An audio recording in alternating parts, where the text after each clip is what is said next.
as atas das reuniões do dia 6 de dezembro de 2021 e 13 de dezembro de 2021 a gente não aprovou. Foi encaminhada ao e-mail de Vossas Excelências. Estão todos de acordo? Então, aprovadas as atas do dia 6 de dezembro e do dia 13 de dezembro de 2021. A pauta começa com o PL 18.336 de 2021, de autoria do Prefeito Municipal, mensagem 44 de 2021. O vereador Marquito e a vereadora Manu pediram vista. Eu também. O vereador Renato também. Está aqui, desculpa, Renato. Gostaria de começar, vereador Renato? Não, pode ser a Manu. Pode ser a Manu. Vereadora Manu. Agradeço. Boa tarde a todos. Retomamos os trabalhos aqui na CCJ e esse é um projeto cuja discussão tinha ficado adiada. Então, fazemos agora. É um projeto que dispõe sobre a regulamentação dos serviços de coleta por terceiros de materiais recicláveis secos dispostos pelos usuários dos serviços públicos de manejo de resíduos sólidos no município de Florianópolis. Nem a Procuradoria nem a Custodia Técnica se manifestaram, então fico aqui direto para a minha análise. Eu verifico que a proposição atende os requisitos de constitucionalidade formal, porque é proposto por pessoa competente e está inserida no rol de matérias. Além disso, não exige forma complementar. Contudo, restringe-se aos aspectos apontados acima, uma vez que são graves as violações promovidas pelos 9 artigos que compõem a proposição em análise. Então, cabe aqui uma discussão sobre propriedade de resíduo, que se propõe a regulamentar. No momento de descarte, há a ocorrência de abandono, hipótese de perda da propriedade, conforme estabelecido no artigo 1275 do Código Civil. A partir de então, o resíduo é res desrelicta. Coisa abandonada, a propriedade sobre aquilo abandonado passa a ser de quem se assenhorar. Então, a gente está aqui diante de uma hipótese de aquisição de propriedade imóvel através de ocupação. O município não adquire nenhum poder sobre o resíduo da coisa abandonada, de modo que não é constitucional o estabelecimento de norma que tenda a reduzir direito de aquisição da propriedade imóvel por qualquer pessoa, por tratar-se de norma do direito civil. Ainda quanto à propriedade, cumpre salientar a perversidade do trecho. Resíduos sólidos, armazenados ou não em recipiente disponibilizado pelo poder público municipal. Essa disposição é fatal a projetos como, por exemplo, o Ecopet e Lacre e a Cidadania, pois utilizam recipientes não disponibilizados pelo poder público para a coleta dos resíduos sólidos. O primeiro para castração animal e o segundo para doações de cadeira de roda. Com a aprovação dessa lei e outros projetos, poderão estar a sua viabilidade financeira prejudicada, mesmo que seja a intenção do cidadão abandonar o resíduo em recipiente dos projetos. Outro problema surge da tipificação das infrações, que utiliza o conceito de material reciclável frente ao conceito de resíduo sólido trazido anteriormente. Com essa medida, ficam ameaçados problemas de coleta porta a porta, óleo usado de cozinha, material reciclável, mas não sólido. Já nas medidas punitivas carreadas no texto, salta aos olhos a hipótese de destinação de carga de resíduos apreendida às cooperativas, mesmo antes da conclusão do processo administrativo para apuração de responsabilidade. Então, da forma como está, a proposição vai de encontro ao princípio da economicidade, ao possibilitar que o município apreenda bens de destine a terceiros e, no momento posterior, possa concluir que essa apreensão estava equivocada. Nesse cenário, a administração corre risco desnecessário de ser obrigada a reparar uma parte inocente, mesmo que no estrito cumprimento do dever legal. Finalmente, insta a pontuar o inaceitável avanço em direção à liberdade do exercício profissional e iniciativa, garantido pelo artigo 170. Nesse mesmo sentido, o Supremo Tribunal, ele também já nos fala que nem todos os ofícios ou profissões podem ser condicionados ao cumprimento de condições legais para o seu exercício. A regra é a liberdade. A proposição carece de razões suficientes para impedir a coleta de materiais recicláveis por terceiros, dada que a atividade não oferece risco, além daqueles usualmente aceitos, bem como se traduz em benefício ao meio ambiente e à coletividade. Senhores, a grande justificativa desse projeto é que algumas cooperativas estão ligadas à coleta da CONCAP, mas a mesma não tem sido eficiente em recolhê-los e muitas vezes perde espaço para outros coletores.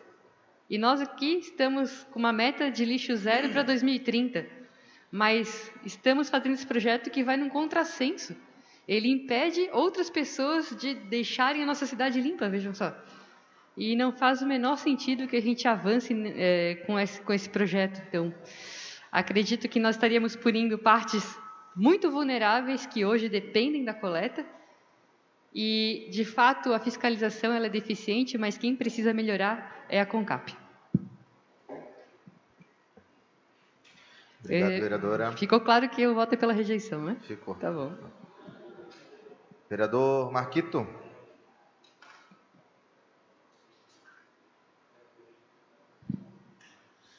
Então, uma boa tarde a todos e todas, senhores vereadores, vereadora Manu.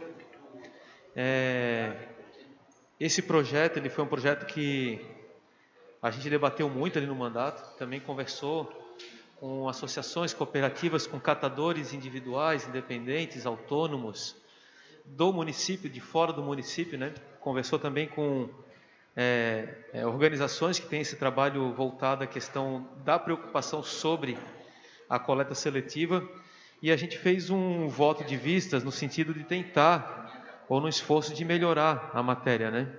Então, é um voto bem amplo, né? A gente fala desde a questão da Política Nacional de Resíduos Sólidos, que fala no seu artigo 30, que é instituída a responsabilidade compartilhada pelo ciclo da vida dos produtos a ser implementada de forma individualizada e encadeada, abrangendo os fabricantes, importadores, distribuidores e comerciantes, os consumidores e os titulares dos serviços públicos de limpeza urbana e de manejo de resíduos sólidos, consoantes às atribuições e procedimentos previstos nessa seção. Parágrafo único do artigo 30 da Política Nacional de Resíduos Sólidos. A responsabilidade compartilhada pelo ciclo da vida do produto tem por objetivo compatibilizar interesses entre os agentes econômicos e sociais e os processos de gestão empresarial e mercadológica, com a da gestão ambiental, desenvolvendo estratégias sustentáveis. 2. Promover o aproveitamento dos resíduos sólidos, direcionando-os para a sua cadeia produtiva ou para outras cadeias produtivas. 3. Reduzir a geração de resíduos sólidos, o desperdício de materiais e a poluição e os danos ambientais. 4. Incentivar a utilização de insumos de menor agressividade ao meio ambiente e maior sustentabilidade. 5. Estimular o desenvolvimento de mercado e produção e o consumo de produtos derivados de materiais reciclados e recicláveis. 6. Propiciar as atividades produtivas alcance eficiência e sustentabilidade. 7. Incentivar as boas práticas de responsabilidade socioambiental. Portanto, a gente está compreendendo que o resíduo sólido, ele segundo a Política Nacional de Resíduos Sólidos, de responsabilidade compartilhada. Então, todos os envolvidos na cadeia de produção desse resíduo são responsáveis, inclusive o poder público, que é responsável por garantir esse serviço, né? A emenda do presente projeto de lei dispõe sobre regulamentação dos serviços de coleta por terceiros de materiais recicláveis secos dispostos pelos usuários do Serviço Público de Manejo de Resíduos Sólidos do município de Florianópolis. Não obstante, a definição descrita pela Política Nacional é coleta seletiva e não apenas coleta, como disposto na emenda do presente projeto de lei. O equívoco na definição poderá gerar interpretações que proporcionará insegurança jurídica, porque esse serviço que o projeto de lei se propõe a fazer, ou essa regulamentação, é exclusiva da coleta seletiva, né? Então, destacamos que a Lei Complementar Municipal 398, de novembro de 2010, que considera coleta seletiva o recolhimento diferenciado de materiais potencialmente recicláveis, já previamente separados nas fontes geradoras, realizado por administrações municipais, grupos de catadores ou por meio de sistemas de coleta especial, sendo o objetivo da coleta seletiva o de encaminhar esses resíduos para reciclagem, compostagem, reuso, tratamento e outras destinações adequadas ou alternativas. Então, assim, nós no município a gente tem hoje a coleta seletiva de secos, nós temos a coleta convencional, nós temos a coleta especial de vidro, Nós temos a coleta especial de orgânicos, que foi estabelecida também, e nós temos a coleta especial de resíduos hospitalares. Nós também temos os pontos de entrega voluntário, que é onde as pessoas levam, e temos as entregas de outros resíduos especiais, como da construção civil, de pneus, de galhos, né, que é em alguns desses PEBs. Então, só para ver que a gente tem diferentes coletas realizadas hoje no município, né? E aí a gente já fala que a ementa ela precisava definir qual que é a atuação dessa proposta de lei do Executivo, que é regulamentar justamente a questão da definição sobre a coleta seletiva de recicláveis secos, né? Então, o Plano Municipal de Gestão Integrada de Resíduos Sólidos, o artigo 18 da Política Nacional de Resíduos Sólidos, é transparente em relação à priorização dos acessos ao recurso da União e dos municípios. Então, assim, também tem uma questão de buscar esse recurso para realizar esse tipo de coleta. Então, hoje tem um debate no município que a coleta seletiva de secos, ela custa o dobro do valor da coleta convencional, porque ela tem um volume menor, ela tem um peso menor, e um caminhão, ele acaba transportando 1/3 do peso se fosse coleta convencional. Eles usam o mesmo caminhão para coletar o convencional e a coleta seletiva. Isso é um problema de comunicação e de mensagem com o munícipe. Porque ele acha assim, passou o caminhão esse é o mesmo caminhão que coleta o convencional. Então assim, eu estou separando aqui o meu seco, mas é o mesmo caminhão que coleta o convencional, acaba achando que não tem mais coleta seletiva, por exemplo. Tem um problema aí de comunicação, né? Eles usam o mesmo caminhão com uma prensa mais leve. Ela não prensa tanto, ela prensa um pouco menos para... Mesmo assim, com o uso desse caminhão compactador, que é o mesmo da coleta convencional, a qualidade dos resíduos que chega lá nos catadores diminuiu, porque daí o vidro entra dentro do papelão, ou tem algum produto ali que ainda é convencional, esmaga e contamina todo o outro material. E aí as cooperativas e associações começaram a ter uma perda de 20%, 30% até 40% de material que chega na associação de catadores, mas que está contaminado ou que está inviável para ele separar e vender para dar continuidade ao processo de reciclagem, né? Então é um problema também da atual coleta seletiva. E aí o problema maior que aconteceu é que tem aí uma tentativa de que nos períodos em que foi feito algum processo de paralisação das atividades, ou mesmo no processo agora de repassar para a empresa a área do continente e do norte da ilha, foi feito apenas o contrato da coleta convencional, alterando inclusive em alguns momentos as datas de coleta, bagunçando o calendário que os moradores estavam acostumados e perdendo totalmente o controle da coleta seletiva de recicláveis secos, fazendo com que as iniciativas que se tem hoje, elas acabam passando antes para coletar os materiais secos antes da coleta oficial da CONCAP, que leva para as cooperativas e associações. Então é um problema bem sistêmico sobre essa questão. Além disso, nós temos muitas pessoas que trabalham já historicamente na cidade, como o Sujinho, lá no sul da ilha, que tem sua Kombi, uma pampinha, tem outras iniciativas que coleta, né? Que coleta já há muito tempo, mesmo antes de toda essa problemática. E que acredito que não é através desse instrumento, penalizando todas as formas de coleta seletiva, através de indivíduos, que se alcança o objetivo que é melhorar a coleta seletiva do município e aumentar a proporção de recicláveis sendo encaminhado para materiais recicláveis, né? Então, eu tenho aqui todo um debate aqui sobre a questão que foi colocado tanto na política municipal de gerenciamento integrado de resíduos sólidos, ou de gestão integrada de resíduos sólidos, como também da política municipal de coleta seletiva de resíduos sólidos no município de Florianópolis, né? Que nós temos, então, instrumento legal, vereador Renato, temos um plano integrado de resíduos sólidos e temos um plano de coleta seletiva de materiais reciclados. que a gente pouco acompanha esse documento, que deveria ter metas. E como a vereadora Manu falou, tem um decreto que institui cidade lixo zero com meta de reciclagem de secos de quase 38% dos resíduos secos, que é o total dos resíduos coletados, que eles deixam de ir para o aterro sanitário. Só que não existe política de comunicação, de estratégia de ampliar, de melhorar os equipamentos para esse tipo de coleta, né? Então, a política municipal de coleta seletiva, ela no seu... acho que isso aqui está... Caiu.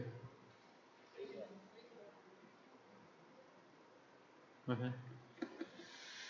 Esse plano de coleta seletiva ele deveria ser balizador para essa alteração, ou deveria estar dentro, fazer uma alteração no plano de coleta seletiva para essa alteração que o executivo quer estabelecer. Então, diante disso, e para não estender demais a minha discussão que eu acabei fazendo de forma oral sem ler, eu vou direto para o meu voto, vereador João Cobalchin, tá? E estou totalmente à disposição para dialogar com todos os vereadores e vereadoras para a gente melhorar essa matéria. Essa matéria necessita de uma atenção da Câmara para melhorar. Ela precisa acontecer, mas precisa ter essa melhoria. Então, eu vou para o meu voto, tá?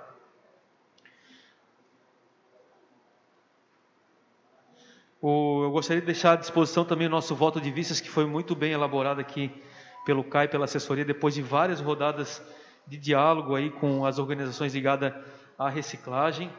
E com isso eu quero aqui estabelecer, né, com vocês essa proposta de alteração através do voto de vistas, né?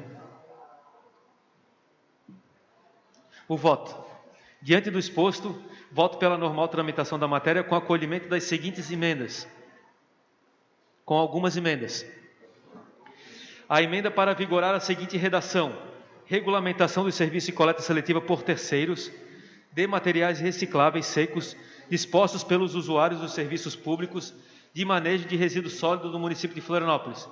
O artigo 1 passa a vigorar com a seguinte redação: o gerenciamento dos resíduos sólidos é de responsabilidade compartilhada e tem como princípio a integração dos catadores e das catadoras de recicláveis secos ou de resíduos recicláveis e recicláveis nas ações do ciclo da vida dos produtos, como um bem econômico e do valor social, gerador de trabalho e renda e promotor de cidadania, com o intuito de reduzir os impactos causados à saúde humana e à qualidade ambiental. Parágrafo 1º do artigo 1. Para o cumprimento do disposto nesta lei, o titular dos serviços públicos de limpeza urbana e de manejo de resíduos sólidos priorizará a organização e o funcionamento de cooperativas ou de outras formas de associação de catadores de materiais recicláveis e recicláveis, formado por pessoas físicas de baixa renda, bem como sua contratação. Parágrafo 2º do artigo 1º. Para os efeitos desta lei, atende-se por resíduos sólidos materiais, substância, objeto ou bem descartado resultantes da atividade humana em sociedade e cuja destinação final se propõe proceder ou se está obrigado a proceder nos estados sólidos ou semissólidos, bem como gases contidos em recipientes e líquidos cujas particularidades tornem inviáveis o seu lançamento na rede pública de esgotamento ou de corpos d'água, ou exijam para isso soluções técnicas economicamente inviável em face da melhoria da tecnologia disposto na Lei Federal número 12.305. Acrescento o artigo 1A, que passa a vigorar com a seguinte redação: o sistema de coleta seletiva será realizado exclusivamente pelo Poder Executivo do município de Florianópolis ou cooperativas e associações de catadores de materiais recicláveis e reciclados formados por pessoas físicas de baixa renda, autorizado pelo Poder Executivo, sob pena de apreensão dos veículos, apreensão de carga e aplicação de penalidades pecuniárias, ficando expressamente proibidos o recolhimento de materiais por terceiros não autorizados. Parágrafo 1º. Para os efeitos dessa lei, entende-se de coleta seletiva recolhimento diferenciado de materiais potencialmente recicláveis, já previamente separados nas fontes geradoras, realizado por administrações municipais, grupos de catadores ou por pessoas por meio do sistema de coleta especial, sendo o objetivo da coleta seletiva o de encaminhar esses materiais para reciclagem, compostagem, reuso, tratamento e outros destinos alternativos, com disposição da Lei Complementar Municipal 398. Parágrafo 2º do artigo 1A. As regras para o serviço de transporte e outras etapas do gerenciamento do resíduo sólido de que trata esta lei observará as normas estabelecidas pelos órgãos do CISNAMA e do SNVS e demais disposições pertinentes à legislação federal, estadual e municipal. Artigo 2. Passa a vigorar a seguinte redação. Artigo 2º. Aos infratores de disposições estabelecidas nessa lei e das normas dela decorrente poderão ser aplicadas as seguintes penalidades de forma individual ou cumulativa: advertência ou apreensão da carga, multa e apreensão da carga e do veículo. Parágrafo 1º. Fica vedada a aplicação da multa aos catadores e catadoras formados por pessoas físicas de baixa renda, que encontram-se na informalidade e em situações de vulnerabilidade. Parágrafo 2º. O dispositivo do inciso 2º no caput deste artigo somente será aplicado se a coleta estiver sendo realizada por veículos automotores. Parágrafo 3º. Será considerada infratora a pessoa física condutora de veículos que seja identificado no ato da coleta de transporte de material reciclável à disposição à coleta seletiva municipal. Acrescenta o artigo 8A, que passa a vigorar com a seguinte redação: fica instituído o cadastro das organizações que atuarão como participantes ou apoiadoras do programa de coleta seletiva desenvolvendo no município. Na verdade, isso aqui é o objetivo que nós temos com o acréscimo do 8A, para incluir todas aquelas pessoas que realizam atividades de coleta seletiva no município e que hoje não estão em situações regularizadas. Então, a forma de regularizar essas pessoas é que elas tenham um cadastro junto à prefeitura, junto à CONCAP, que é a responsável. Sendo com esse cadastro, ela tem direito a fazer esse trabalho de coleta, junto à coleta seletiva do município. Então, a gente não quer penalizar aquelas pessoas que têm hoje na sua atividade, seja com um veículo, com 2 veículos automotores, ou mesmo com veículos de tração pessoal, como tem algumas pessoas que desenvolvem essa atividade aqui na cidade, sim, e que precisam desse trabalho. O fato é que essas pessoas precisam ter um cadastro junto ao município para realizar a sua atividade. E a gente coloca isso no artigo 8A como um acréscimo a essa questão, e aí acaba o problema de injustiça sobre essas pessoas que hoje desenvolvem essa atividade. Acrescenta o artigo 8B, que passa a vigorar com a seguinte redação: o titular do Serviço Público de Limpeza Urbana e de manejo de resíduos sólidos priorizará a destinação dos resíduos sólidos coletados às cooperativas e associações de catadores de materiais reciclados e recicláveis, formado por pessoas físicas de baixa renda, para a realização de triagem e comercialização dos mesmos para reciclagem. Acrescenta o artigo 8C, que passa a vigorar com a seguinte redação: fica instituído o programa de formalização dos catadores e catadoras formados por pessoas físicas de baixa renda por meio de incentivo à criação e desenvolvimento de cooperativas e de outras formas de associação de catadores de materiais recicláveis e reciclados.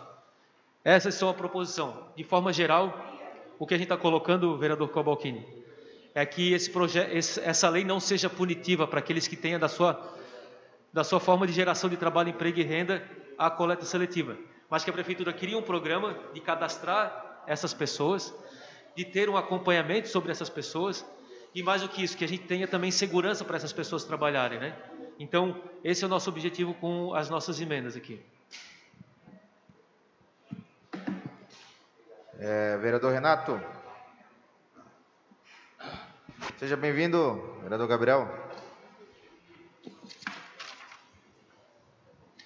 Projeto de Lei 18.306 de 2021, Prefeito Municipal. Trata-se de projeto de autoria do seu Prefeito Municipal, que dispõe sobre a regulamentação do serviço de coleta por terceiros de materiais recicláveis secos dispostos pelos usuários dos serviços públicos de manejo de resíduos sólidos do município de Florianópolis. Da análise. Costumeiramente, nossa fala é de que o Estado intervém onde o clandestino deu certo. Na nossa cidade, aconteceu o contrário. O recolhimento seletivo sempre foi falho e o clandestino faz com tanta qualidade que o Estado não faz falta. Nós temos várias famílias que não fazem disso uma sobrevivência, mas um complemento de renda do orçamento doméstico. Vamos penalizar aqueles que há décadas recolhem as latinhas pela rua já na madrugada, antes mesmo de irem para o lixo comum. Além disso, os volumes recolhidos pelas equipes são tantos, com tanta eficiência, que o Estado levaria muito tempo para tentar chegar próximo. Ora, o que mais nos confunde é o gasto zero que esse recolhimento tem para os cofres públicos, em todos os sentidos. Ou estaria na mira a contratação de mais uma terceirizada para recolhimento do seletivo? Ou estamos assistindo o caminho para a privatização do lixo seletivo com acordos de pouca transparência? Inibimos também a livre iniciativa, além de querer burocratizar o que está dando certo. E seu serviço público está em queda na sua meta, que se torne mais eficiente. E não queira acabar com o que está dando certo sem oneração para o setor público, para mostrar uma eficiência à base de uma lei segregadora. Se não bastasse o cartel das funerárias com as bênçãos do prefeito, teremos agora o cartel do lixo seletivo também com as mesmas benevolências? Nós nos referimos nisso porque, afinal de contas, não há nenhum custo no recolhimento seletivo, mas sim tem um custo dentro da CONCAP. Lamentamos que precisasse tramitar uma lei após uma crise em função da pandemia, onde muitos sobreviveram a qualquer custo, que agora lhe seja tirado o pão, descoberto com muita dificuldade pela sobrevivência. Portanto, essa lei vem num momento em que as pessoas conseguiram fazer um caixa a mais numa época em que perderam o emprego, mas conseguiram continuar catando latinha. Então, nós somos pela inadmissibilidade dessa matéria, porque entendemos que ela vem totalmente contrário às pessoas que tentam sobreviver na cidade. Caros vereadores, eu conversando aqui informalmente com o vereador Marcelinho, com o vereador Gabriel agora, de fato é uma matéria que merece a nossa atenção e inclusive a nossa humanidade. O vereador Marcelo, ele sugeriu que a gente enviasse os pareceres à Secretaria de Meio Ambiente, para que a Secretaria de Meio Ambiente se manifestasse sobre os pareceres. Como não é uma matéria urgente, eu acho que não, vereador Marquito, acho que não haveria um problema nesse encaminhamento. Vereador João Luiz. Presidente, eu queria lhe cumprimentar por essa decisão. Eu ia pedir a palavra exatamente para falar isso, até porque eu escutei atentamente o relatório do nobre vereador Marquito, escutei também da nobre vereadora Manuela e do vereador Renato. Eu acho que todos os relatórios, além do seu, todos eles merecem ser analisados e melhorar essa lei. Então, eu também estou de acordo que essa lei, nós não façamos nada no afogadilho aqui, que essa lei ela chegue nesse plenário para ser votada ou rejeitada da melhor maneira possível. Vereador Marcelo. Boa tarde, presidente, colegas vereadores. Conversando aqui com o nosso presidente, eu confesso que eu tenho dificuldade em fazer um voto nesse momento. É uma matéria complexa que impacta diretamente a vida de muitas pessoas. Nós temos aqui 4 pareceres, então a proposta seria encaminhar para a gente ter um parecer técnico que possa, para a Secretaria do Meio Ambiente, que possa analisar todos os pareceres e a gente chegar num consenso aí para que possa realmente aprovar algo que possa ser colocado em prática realmente. Esse é o meu entendimento, senhor presidente. Obrigado. Vereadores, vereador Marquito. Não, acho que é uma possibilidade de fazer isso sim pela Comissão de Constituição e Justiça. Acho que tem que... A diligência, né? O vereador, e ao mesmo Marcelo tempo, faz o voto pela diligência. Ao mesmo tempo, acho que isso pode servir para outras matérias também, claro, nesse tipo de claro, diálogo, né, cara? Então, acho que a gente pode que essa impacta na vida de muitas pessoas. Exatamente, né? Então, concordo. De fato, não tem uma urgência, não é... Né? Não tem concordo. Então, eu acho que é interessante, seria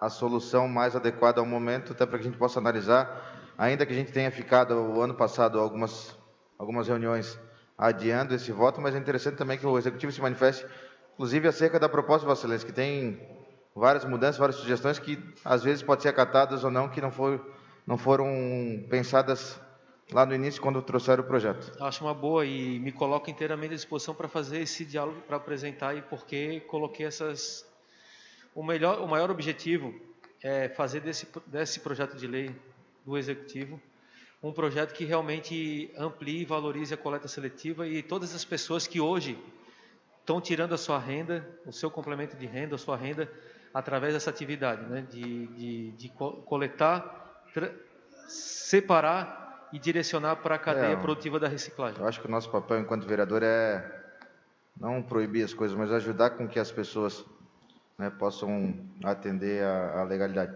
Então fica acordado aqui, então, que pelo voto do vereador Marcelo, depois do vereador Marcelo confecciona, que vai em diligência à Secretaria de Meio Ambiente. Isso? Perfeito, então. O segundo projeto é o PLC 1882-2021, de autoria do prefeito municipal, mensagem 47-2021. Revoga a lei complementar número 144/2004, que eficientiza o procedimento tributário administrativo. Já relatei com parecer favorável. Pediram vista vereador Marquito, vereadora Manu e vereador Gabrielzinho. Quer começar, vereadora? Posso, sim. Inclusive, não produzir manifestação de vista. Eu tinha pedido vistas para que eu pudesse ler com calma o projeto. E eu parabenizo aqui a iniciativa do Executivo. É uma iniciativa de facilitar um pouco mais a vida do cidadão. Então, acho que é um projeto feliz e que eu não apresento manifestação, acompanho o seu relatório, presidente. Obrigado, vereadora Manu. Vereador Gabrielzinho, o PLC 1882-2021, o senhor pediu vista? Não? Vereador Marquito, o senhor pediu vista do 1882-2021? Não, a gente não apresentou voto e vista, a gente ficou de fazer uma conversa, acabou não avançando a conversa, então a gente não apresenta o voto e vista. Então, como vota, vereador Marcelo? Eu acompanho o parecer de Vossa Excelência. Vereador Gabrielzinho? Também acompanho o voto do relator. Vereador João Luiz? Acompanho o relator. Vereadora Manu? Acompanho o relator. Vereador Marquito? Acompanho também. Vereador Renato? Acompanho. O próximo é o PL 18.287/2021, de autoria do vereador Marcelo. O relator foi o vereador Gabrielzinho, parecer favorável, pediram vista. Vereadora Manu e o vereador João Luiz. Quem começa? Vereador... Não, presidente, eu li com calma o projeto e vou acompanhar o relator, o vereador Gabriel. Retiro meu voto de vista. Vereadora Manu. Eu li com calma o projeto. Eu acredito que a ementa dele, na verdade, acaba dando a entender uma proibição que ela acontece, ela pode acontecer, ela viabiliza uma regulamentação técnica do uso de um equipamento que pode ser nocivo para a cidade. Então, acho que a ementa que me deixou um pouco mais alerta, ao ler o projeto com calma, entendo que há possibilidades técnicas de procedimento, quase uma regulamentação do equipamento. Então, eu vou acompanhar, também não vou apresentar a manifestação de voto de vista, e vou acompanhar o relatório do vereador Gabriel. Perdão. Como vota, vereador Marcelo? Eu acompanho o relator. Vereador Marquito? Acompanho também. Vereador Renato? Acompanho o relator. O próximo é o PL, também acompanho o relator. O próximo é o PL 18.300/2021, de autoria do vereador Josimar Pereira, vereador Mamá. Inclui no anexo 1º da Lei nº 10.482, de 2019, o Dia Municipal da Fibromialgia. O relator é o vereador Marquito, para pensamento, o PL 16.257/2015. Pediram vista eu, o vereador Marcelo e o vereador Gabriel. O vereador Gabriel vai apresentar a vista? Vereador Marcelo. Eu não fiz o meu voto de vista também. Eu também não fiz. Então, como vota, vereador Marcelo? Eu acompanho o relator. Vereador Gabrielzinho? Também acompanho. Vereador João Luiz? Da mesma forma, presidente, acompanho o relator. Vereadora Manu? Eu acompanho o relator. Vereador Renato? Acompanho o relator. O próximo é o PL 18.301/2021, dispõe sobre o atendimento prioritário a fim de minimizar o sofrimento dos portadores de fibromialgia. O vereador Marquito é o relator, parecer favorável. Vereadora Manu e vereador Renato pediram vista. Vereadora Manu? Na verdade, acabei não me debruçando sobre o projeto. Eu pediria, inclusive, mais 7 dias, Tá bom. presidente, para que eu possa fazer, visto que a gente quer só entender qual o lugar da fila aqui, que a gente vai colocar mais uma criação de prioridade. Então, mais para que a gente possa entender se a gente não está criando uma dificuldade, na verdade, no atendimento dos cidadãos. Acho que todos de acordo, né? Desculpa, vereador Renato. Pode exarar seu parecer. Projeto de Lei 18.301/2021, vereador Josimar Pereira Mamá, dispõe sobre atendimento prioritário a fim de minimizar os sofrimentos portadores de fibromialgia. Análise. A diretoria legislativa certifica a inexistência de proposição em tramitação e legislação municipal sobre a temática e sugere as seguintes alterações. Inclusão do preâmbulo com a seguinte redação. Faça saber a todos os habitantes do município de Florianópolis que a Câmara de Vereadores aprovou e sanciona a seguinte lei. Segundo, alteração do artigo 1º para que informe o enunciado do objeto de lei e seu âmbito de aplicação. Terceiro, a exclusão do artigo 7º do texto da lei, caso não tenha dispositivos legais a ser revogado. A Procuradoria-Geral desta Casa Legislativa, em seu parecer instrutivo, ressalta a necessidade das adequações sugeridas pela Diretoria Legislativa e o retorno do projeto para a conclusão do parecer. O autor da matéria apresenta um subtítulo global com a seguinte emenda. Dispõe sobre atendimento prioritário dos portadores de fibromialgia. O projeto retorna para o líder da Casa e emite parecer pela admissibilidade. Na Comissão Constitucional e Justiça, o vereador Marquito manifestou sua normal tramitação e nós pedimos vista. Pela importância histórica da matéria, tá? Somos pelo encaminhamento da Secretaria Municipal da Saúde, porque nós entendemos que aqui não podemos dar uma prioridade sem entender a posição da Secretaria de Saúde, que regula exatamente esse atendimento.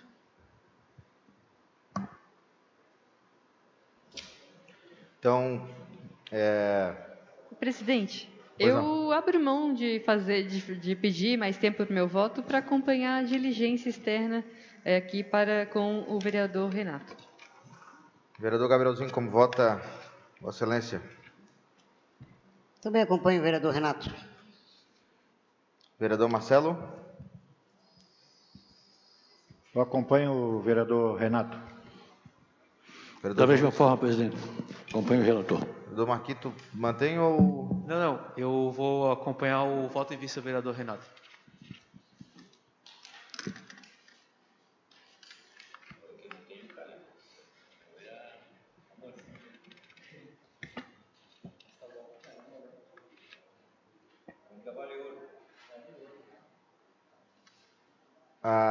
O próximo é o veto 1784/2021 do prefeito municipal, veto parcial ao PLC 1784/2019, que regulamenta a lei 50, o artigo da lei 56, a lei complementar 4/2014, estabelece normas e procedimentos para a instalação de infraestrutura de suporte às estações rádio base no município de Florianópolis.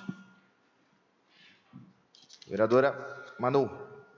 Bom, esse é um projeto que a Câmara aprovou, foi uma vitória deste legislativo ano passado, e a sanção do prefeito tornou Florianópolis a primeira cidade de Santa Catarina a estar pronta, apta a receber a tecnologia 5G. Contudo, veio acompanhada de um veto, e é sobre este que vamos tratar agora. Eu vou passar diretamente para a análise, como relator aqui, e o voto em análise, ele se dá na linha B, itens 1 a 5 do inciso 6 do artigo 2º. E a redação eu transcrevo aqui para os senhores. ERB, Estação de Rádio Base, de pequeno porte, é a ERB de dimensões físicas reduzidas que alternativamente ou cumulativamente está instaladas em postes de energia, de telecomunicações, de iluminação pública, privados de qualquer uso, multifuncionais e, em parágrafo único, os postes que trata a linha B do inciso 4 deste artigo serão limitados a 25 metros de altura. As razões do veto apontam para a inconstitucionalidade e contrariedade ao interesse público dos dispositivos de violação do artigo 15 do Decreto Federal, que regulamenta essa lei federal, bem como a possibilidade de proliferação de postes, o que estaria em desconformidade com o interesse público. Tais razões não comportam a menor guarida na lógica e no direito, pois estão esvaziadas de relação com a realidade. Na inconstitucionalidade aventada, e cabe aqui dizer que o veto do Executivo ele traz apenas uma justificativa, que é da Abrintel, a Associação Brasileira de Telecomunicações. Quanto à inconstitucionalidade aventada, quem postulou foi a Abrintel, que o trecho vetado contraria disposições de infraestrutura de pequeno porte contidos no Decreto 10.480, o Decreto Federal, que regula as leis de estação radiobase, e seria inconstitucional por vício formal e invasão das competências privativas da União, pois o projeto aprovado pela Câmara estaria legislando sobre telecomunicações e não sobre aspectos urbanísticos da infraestrutura, o que é totalmente falso. De início, cabe afastar de plano a invasão da competência da União, porque isso se dá pela própria conceituação de telecomunicações.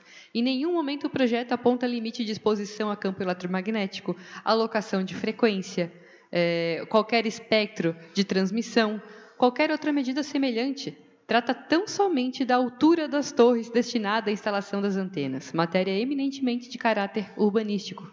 A própria associação também cita decisões do Supremo que corroborariam essa decisão, como as proferidas, e aqui eu cito as decisões,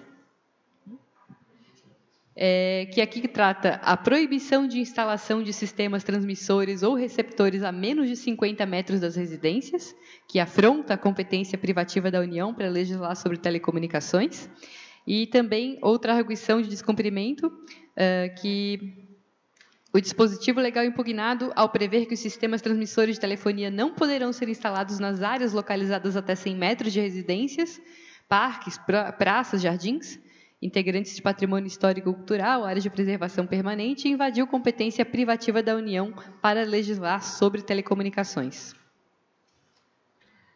Ou seja, a lei, submetida ao controle constitucional, concentrada, em nada tem a ver com os dispositivos vetados. Quanto à violação do Regramento Federal, em especial o artigo 10 da Lei Geral de Antenas, do artigo 15º, do decreto regulamentador, não resta outra alternativa senão rechaçar a argumentação trazida. E, para tal, vejamos os dispositivos citados. A Lei Geral das Antenas, no artigo 10, a instalação em área urbana de infraestrutura de rede de telecomunicação de pequeno porte, conforme definida em regulamentação específica, prescindirá da emissão das licenças previstas no artigo 7º. Decreto regulamentador. A instalação em área urbana de infraestrutura de rede de telecomunicação de pequeno porte dispensará emissão prévia de licenças ou de autorizações. Serão consideradas de pequeno porte infraestrutura de redes de telecomunicações que atender cumulativamente os seguintes requisitos: instalada em edificação ou estrutura existente que não amplie sua altura em mais de 3 metros ou em mais de 10%, o que for menor. Possuir estrutura irradiante com volume total de até 30 decímetros cúbicos e possuir demais equipamentos associados com volume total de até 300 decímetros cúbicos e altura máxima de 1 metro. Mais adiante, o mesmo decreto. Não serão aplicáveis regras mais restritivas à infraestrutura de rede de telecomunicações de pequeno porte, além das previstas nesse artigo. Então, o fato é que não existe letra morta e nem texto inútil de lei. Se o legislador optou por referir-se apenas às regras mais restritivas, por óbvio que reafirmou liberdade dos municípios em trazer regras mais permissivas, como o exercido nas seguintes cidades: São Paulo, Curitiba, Porto Alegre, Londrina e Feira de Santana, todas elas exibem limite superior ao que nós aqui aprovamos, conforme o texto da lei que nós colocamos. Ressalte-se, inclusive, que o IMA dispensa de licenciamento ambiental as ERBs em postes metálicos. Senhores vereadores, como se vê, a arguição de inconstitucionalidade e ilegalidade não se sustenta. E uma vez superada, vale tratar do interesse público dos dispositivos atacados. Consoante as razões do veto, a proposição contraria o interesse público ao deixar a possibilidade de instalação de postes sem aprovação da municipalidade. A proposição não trabalhará nesse sentido. Primeiramente, porque não há sequer como falar em quebra do interesse público com a melhora da disponibilidade do serviço de conectividade móvel do município. É evidente que a melhora das comunicações favorece a sociedade, facilita negócios e promove oportunidades, terminantemente alinhado ao interesse da administração pública. E, por outro lado, não há como desprezar as mudanças que se avizinham da nossa realidade. A tecnologia vai mudar. O serviço de 5G dependerá muito mais de pequenas antenas escondidas do que das grandes torres. E a infraestrutura já está mudando. A miniaturização permite utilizar estruturas cada vez menores para abrigar os transmissores e demais equipamentos. O mercado de operadoras com transmissores próprios é oligopolizado. A Oi já deixou de existir. A Nextel será incorporada pela Claro. As pequenas operadoras como Correio Celular ou Fluke alugam capacidade sobressalente das 3 operadoras, o que não se traduz, portanto, em novas antenas. E não há como desprezar o custo de instalação e manutenção de novas ERBs. A potência dos equipamentos pode atingir 3.600 watts, o que representa apenas em eletricidade o valor de R$ 1.311 por poste. Para fins ilustrativos, tem aqui algumas estruturas englobadas pela emenda, né? E aí tem as fotos no parecer, e abaixo detalhes, as peças que abrigam antenas de celular de um poste multifuncional, que é a estrutura que estamos aqui vetando, está sendo vetada pelo prefeito, né? Como se nota, transmissores camuflados em postes possuem pouco impacto visual, integrando-se à paisagem urbana. Inclusive, temos empresas da ilha, da capital, trabalhando com essa tecnologia, mas elas não vão poder utilizar aqui na própria cidade, mas já estão exportando para outros estados e cidades. E nesse sentido, senhores, que eu ouso que a gente brigue pelo voto, pela derrubada do veto, porque isso já acontece em outras cidades, isso vai promover mais liberdade de contratos. Nós temos casos muito conflitantes aqui hoje, já com as próprias antenas, as próprias torres. Não é incomum vocês irem para o norte e verem torres uma ao lado da outra. Então, nós já temos a dificuldade aqui na região. Não podemos utilizar esse argumento pequeno, né, de inconstitucionalidade, porque ele realmente não se sustenta. E hoje ele está sustentado apenas por um parecer, que é a da Associação Abrintel, que faz a sua defesa pela inconstitucionalidade. Contudo, eu acredito que temos que dar espaço para que a inovação realmente chegue na cidade. E nós temos aqui já várias cidades que compraram essa briga. Acredito que Florianópolis, como eixo tecnológico importante, que também deveria estar nessa briga. Muito obrigada. Eu vou pedir vista, vereadora Manu. Concordo com a senhora que, inclusive, isso foi minha bandeira de campanha, foi justamente essa, que a gente diminuísse a burocracia e aumentasse o desenvolvimento. Então, eu queria dar uma olhadinha. Mais alguém gostaria de acompanhar a vista? Eu gostaria de vista também. Então, eu, vereador Gabrielzinho, e a gente, vereador Gabrielzinho, eu peço que a gente traga, ou não traga, no máximo até segunda-feira, porque dia 15 vai para o plenário com ou sem o nosso parecer. Vereador Marquito? Vou pedir vistas também. Eu vou ter que sair, gente, eu tenho uma reunião. Isso, eu vou encerrar. Eu vou encerrar a reunião. Agradeço a todos. Considerações finais, alguém gostaria de falar alguma coisa? Então, está encerrada a reunião.